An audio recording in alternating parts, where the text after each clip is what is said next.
शिक्षण ही केवळ पदवी मिळवण्याची प्रक्रिया नाही, तर समाज घडवण्याची ताकद आहे.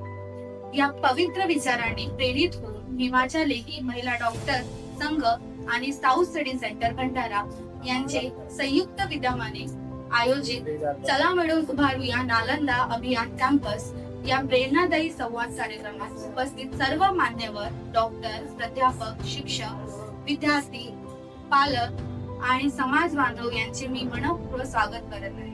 नालंदा हे नाव ऐकलं तेव्हा असं वाटलं की एकदम आपण कालीनची नालंदा विद्यापीठ होतं त्याची आठवण येते. त्याच्यामुळे कुतूहल होतं की हे नाव का ठेवलं असेल आणि इथे नेमकं काय होतं. एप्रिल मध्ये आमचा ग्रुप गेलो होतो तिथे बघायला, तेव्हा त्याची भव्यता आणि त्याची जी संकल्पना आम्ही समजून घेतली तर लक्षात येतं की हो, असे विचार करणारे लोक, काम करणारे लोक आजही आपल्यात आहेत. परंतु या भंडारा जिल्ह्यातून अनेक विद्यार्थी गेले, त्यांचं काय? कारण की त्यांना त्या ठिकाणी गेल्यानंतर त्यांना कोणत्याही प्रकारची फीस लागत नव्हती. अनुप सर त्या विद्यार्थ्याकडून मोफत मध्ये 10 महिने शिक्षण द्यायचे. आता त्यांनी आयोजित केला की आपण 10 महिने शिक्षण देतो, परंतु या ठिकाणी 16-17 स्टेटचे विद्यार्थी येतात, तर त्यांना मोफत शिक्षण देणे आणि मोफत राहायची व्यवस्था करणे हा महत्त्वाचा त्यांना वाटला. मॅडम म्हटले की आपण नालंदाला जाऊ. म्हटलं मॅडम नालंदाला आहे काय, आपण कशाला जायचं? म्हणे नाही सुचिता, आपण मुलांना घेऊन जाऊ नक्की. जेव्हा नालंदाला गेलो असं वाटलं की आपण काय शोधतोय, काय भेटतंय. पायऱ्या चढताना पण असं वाटलं अरे यार, आपण म्हणजे आपलं हॉलिडे आपण इथे कशाला येतोय, फक्त सिनियर्स मॅडम म्हणताय म्हणून आपण चाललोय का. पण जेव्हा मी तिथे गेली तेव्हा असं वाटलं की नाही, मुलांना जे पाहिजे आहे ते इथे आहे. माझी मुलगी 5वीत आहे सेंट पीटर स्कूलला, तर ती आणि माझे दुसरे 2 मुलं ते म्हटले की मम्मा ये तो अपने सेंट पीटर स्कूल से भी अच्छी डिजिटल लॅब है, यहाँ तो सब कुछ है.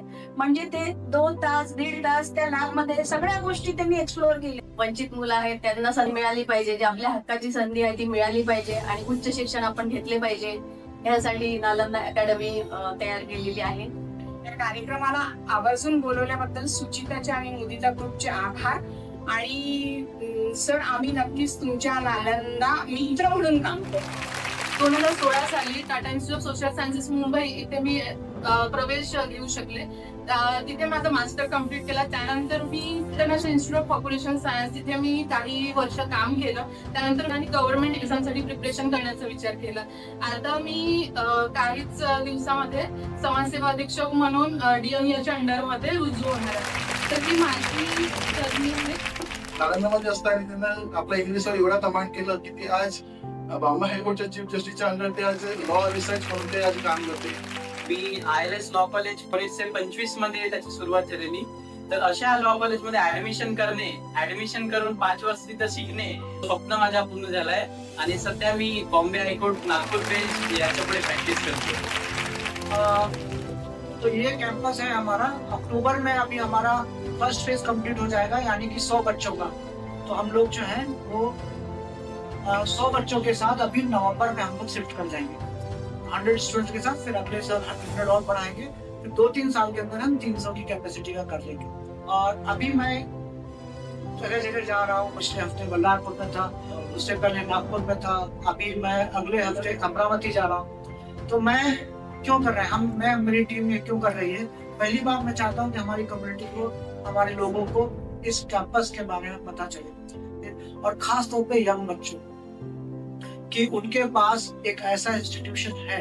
आप अकेले नहीं, आपके पास ऐसा एक संस्थान है जो आपके सपनों को पूरा करने में मदद कर सकते.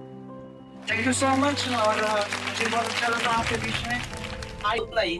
आज आपल्या समोर जो डॉक्टर्स ग्रुप आहे, ज्याला आपण भीमाची लेडी म्हणून आपल्या समोर दिसत आहे, त्यांनी या कार्यक्रमामध्ये खूप मोठा सहभाग केला आणि आयोजन सुद्धा केलं. तर त्यांचे मी प्रथमतः खूप खूप मनापासून आभार व्यक्त करतो.